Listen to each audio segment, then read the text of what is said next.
Assalamualaikum warahmatullahi wabarakatuh. Di sini kita akan menjelaskan tentang sistem ekskresi pada manusia. Sistem ekskresi pada manusia itu meliputi ginjal, hati, paru-paru, dan kulit. Tapi di sini kita akan memspesifikkan atau menjelaskan tentang ginjal dan pembentukan urin. Ya, apa itu sih ginjal? Ginjal berbentuk seperti kacang, berwarna merah tua keunguan. Berat dan besarnya bervariasi, bergantung pada jenis kelamin, umur, dan ada tidaknya ginjal pada sisi lain. Ginjal berfungsi sebagai berikut: pengeluaran zat sisa organik, misalnya urea, asam urat, kreatinin, amonia, serta produk penguraian hemoglobin dan hormon. Yang kedua yaitu pengeluaran zat racun, contohnya obat-obatan, zat kimia asing, zat adiktif makanan, dan polutan. Yang terakhir yaitu pengaturan keseimbangan konsentrasi ion-ion penting di dalam tubuh: natrium, kalium, kalsium, magnesium, sulfat, dan fosfat. Itulah beberapa fungsi ginjal. Ya, kita akan masuk ke pembentukan urin. Gimana sih membentuknya urin itu?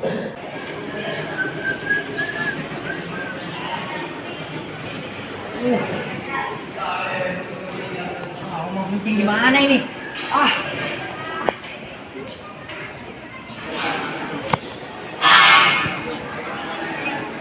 Tahukah kalian gimana sih pembentukan urin? Pembentukan urin di dalam ginjal meliputi 3 proses dasar, yaitu filtrasi glomerulus, reabsorpsi tubulus, dan augmentasi atau sekresi tubulus. Tahap pertama yaitu filtrasi glomerulus adalah proses penyaringan plasma bebas protein melalui kapiler glomerulus ke dalam kapsul Bowman. Melalui filtrasi glomerulus setiap hari terbentuk rata-rata 180 liter filtrat glomerulus. Jika volume plasma pada orang dewasa rata-rata 2,75 liter, berarti ginjal menyaring keseluruhan plasma sebanyak 65 kali sehari. Sedih, Nas? Ya, tahap kedua yaitu reabsorpsi tubulus.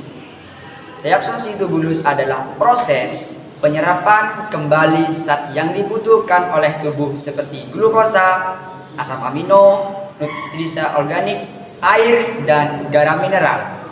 Reabsorpsi dapat terjadi secara pasif, osmosis tanpa energi, maupun aktif, memerlukan energi. Tubulus memiliki kemampuan reabsorpsi yang besar dan sangat selektif terhadap bahan-bahan yang dibutuhkan oleh tubuh. Biasanya tubulus mereabsorpsi sekitar 99% dari H2O yang terfiltrasi. Yang ketiga yaitu augmentasi. Augmentasi atau sekresi tubulus adalah transport aktif yang memindahkan zat-zat tertentu dari darah dalam kapiler peritubuler keluar melewati sel-sel tubuler menuju ke cairan tubuler dan masuk ke dalam urin. Semua zat yang masuk ke cairan sekresi tubulus terjadi melalui transport transepithel, tetapi langkah-langkahnya berlawan arah dari proses reabsorpsi tubulus. Ya, seperti itu adalah penjelasan terbentuknya urin.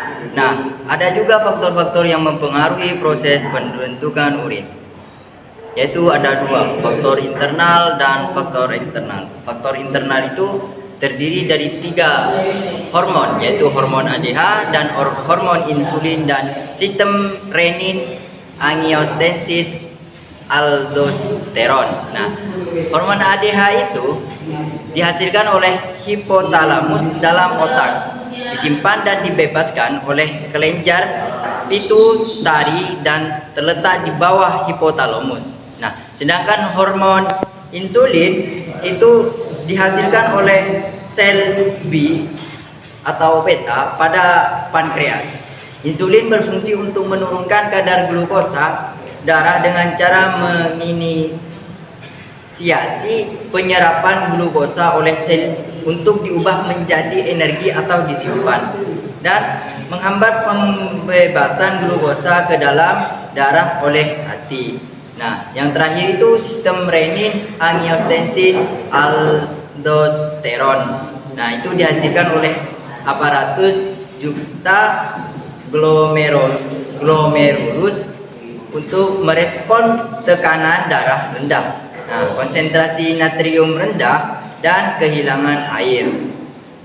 Dan yang kedua itu faktor eksternal. Nah, faktor eksternal itu terdiri dari 3: suhu lingkungan, dan jumlah air yang diminum, dan alkohol. Nah, suhu lingkungan, jika suhu lingkungan panas, banyak mengeluarkan keringat, osmolaritas darah meningkat, sekresi ADH meningkat, reabsorpsi air banyak, dan jumlah urin menjadi sedikit.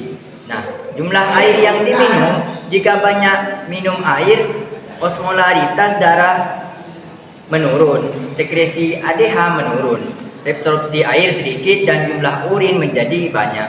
Nah, alkohol dapat menghambat pembebasan ADH sehingga menyebabkan kandungan air dalam urin berkurang. Tubuh mengalami dehidrasi dan rasa sakit. Nah, selanjutnya saya persilakan kepada saudara Maman. Yang terakhir yaitu sifat fisik dari urin.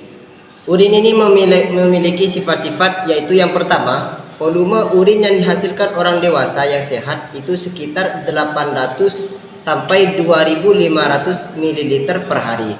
Yang kedua yaitu urin tersebut berwarna kuning pucat sampai dengan kuning tua.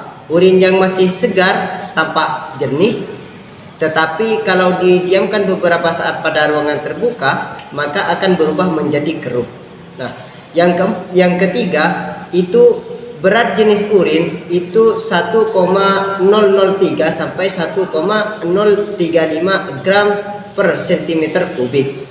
Bersifat agak asam dengan pH rata-rata 6 atau sekitar 4,7 sampai 8. Nah, yang nomor 4 yaitu berbau khas, cenderung berbau amonia setelah didiamkan, dipengaruhi oleh jenis makanannya.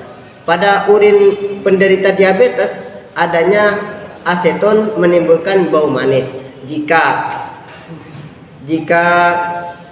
urin Anda itu berbau manis, itu berarti Anda sedang tidak sehat. Jika berbau asam atau kecut, itu berarti Anda adalah orang yang normal. Terima kasih. Sekian dari saya kembalikan kepada saudara Abdul. Sekian dari kami, saya Abdul Ibrahim, Saya Mamat. dan saya Asrul Anas. Jangan lupa like, Komen. And subscribe. and share Assalamualaikum Assalamualaikum warahmatullahi wabarakatuh.